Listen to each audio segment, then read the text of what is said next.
মধ্যবিত্ত বাঙালির ঘোরা মানেই কিন্তু দীঘা, পুরী, দার্জিলিং, কারণ এই অপশানগুলোই বাঙালির কাছে সবথেকে সহজ আর সবথেকে সহজে যাওয়াও যায়, জায়গাগুলো বাঙালি ফ্রেন্ডলি। তো রিসেন্টলি আমি গেছিলাম দীঘাতে। দীঘাতে 2026-এ গেলে কত টাকা খরচ হতে পারে তার একটা এস্টিমেট ধারণা আমি এখানে দিচ্ছি।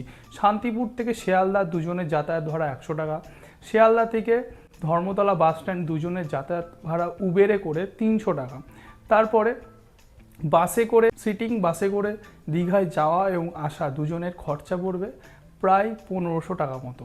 তারপর হোটেলে থাকতে খরচা পড়বে দুদিনে 2500 টাকা। আবার দুদিনের খাওয়া হচ্ছে 2000 টাকা করে। আর এক্সট্রা খরচা, হাত খরচার জন্য আরও 1000 টাকা ধরে নিন। সমস্তটা টোটাল করলে হয় 7400 টাকা। আর দীঘা যাবেন, সাইট সিন করবেন না, সেটা তো হতে পারে না, তাহলে সেই জন্য আরও 600 টাকা ধরে রাখুন। তাহলে টোটাল হচ্ছে 8000 টাকা। 8000কে 2 দিয়ে ভাগ করলে হচ্ছে 4000।